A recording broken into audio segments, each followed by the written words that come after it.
Hey everybody, this is Mithram76. I got another friendly battle against my friend Demo123 from 3parcade.com. Link in the description. Here's my so-called introduction, the mini intro. A friend of mine took notes in a geography class a couple years ago, and he ended up drawing this for El Nino. I never got around to showing it, so there it is. On with the battle. Okay. Peace. I don't know if you can see me, but here we go. He starts off with a Scizor, and I've got my Swampert. I'm really afraid of a U-turn, but I don't want to switch, so I'm just going to hit Earthquake just so I can hit whatever comes in. But he ends up going for an Iron Defense, and I'm sitting here like, what? I don't get it. But then I thought about it, and I remembered him messaging or posting something about a lead Scizor, which turns out to be a baton passer with no attack moves whatsoever. So now I'm not afraid of this thing, and I'm going to set up rocks, because rocks are good, and that's what Swampert does. And if you've seen my last video, yep, after I set up rocks, I roar, because that's what Swampert does, right?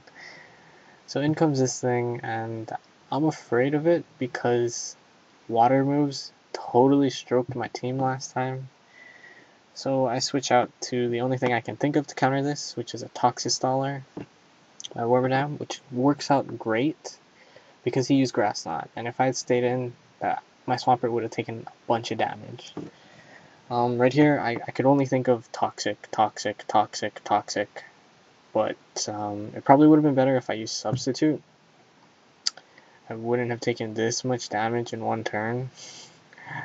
But hey, what can you do? You can't change what you do. It actually turned out to be really good for me because he doesn't know I have Substitute. So I'm going to Substitute now because I totally forgot to do it the first time. But he thinks I'm going to switch out because Surf did a bunch of damage. Which, yeah. So he Grass Knots me, and I'm like, woo! I have a Substitute, and I'm an idiot. I should have protected here to stall him out and get more toxic damage, but I used Flail because I thought it would be funny, and it didn't do that much anyway. Leftovers brings me up to 79 HP. I did calculations, and 25% of 304 is 76. So I'm gonna sub down to 3 HP, which I thought was really cool, but I'm an idiot and I have leftovers, so yeah, it brings me up. So Flail isn't gonna do that much anyway. Here I wasn't paying attention to how much Toxic did, and I thought he's gonna try and kill me. Use Protect. So I Protect, and I see the animation. I'm like, yes, but then he slacks off, and I'm like, no. And here I can't really do anything. Flail isn't gonna do that much, so I'm pretty much left Warberdam here to die. So I go for a Protect because, you know, 50% chance. And I get it, which is really, really, really, really funny to me. But he Grass Knots, which I probably would have lived anyway, so it didn't really matter. Kinda. So I'm sitting here at 60 HP. I can't sub down, so I Flail. But I also looked at how much HP he had left, and by now, Toxic is doing a lot of damage, and he ends up dying in the process as well. And there he goes. Boop. Yeah. So we're both gonna be picking things, and I don't want him to see the rest of my team. So I send in my Swampert, which again, Swampert was a pretty good Pokemon in this battle. Turned out great. He Swords Dances. I know he's gonna set up because he's got nothing else to do. So I roar him out. In comes Porygon Z. Let's see. I know it's a special attacker, and I was really, really, really hoping he wouldn't switch out. Really, really hoping. So he hits me with a Tri-Attack, and I'm like, please don't get any freeze. Please don't get freeze or anything else. And I Mirror Coat. Yeah. Oh man, I was so proud of that Mirror Coat. It did about like 300 damage to him.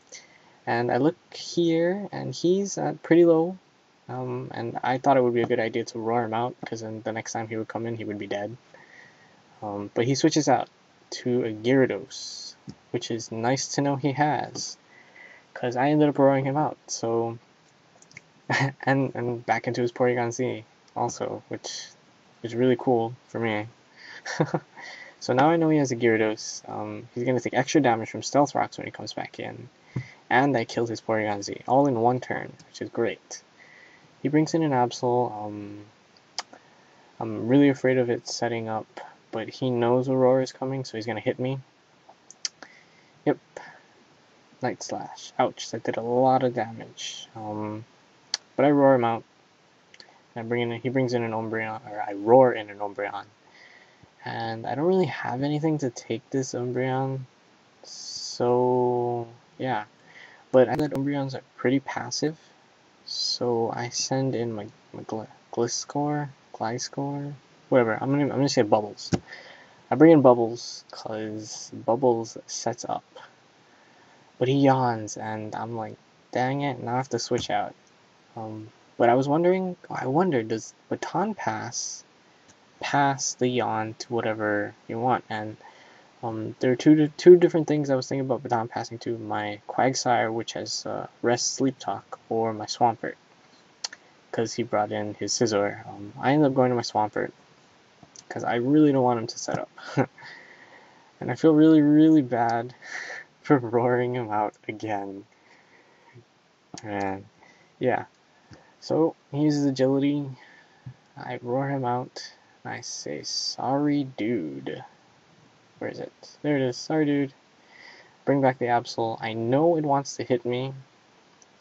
And knowing knowing Bubbles has a nice base defense, I'm going to send it in, hoping it'll take it nicely, and it does. And looking at how much it did, I'm pretty sure I can live another one. And so I try to set up and go for an Agility. Yeah, so he hits me with a Night Slash, and I'm like, yes, I'm gonna live. No, you get to crit. Dang. Okay. Well, that's the end of part 1. Pretty epic stuff going on. Things are going in my favor. It's really great. Here's a migration. Photo of migration. Pretty nuts. Okay. See you guys later. Shoots.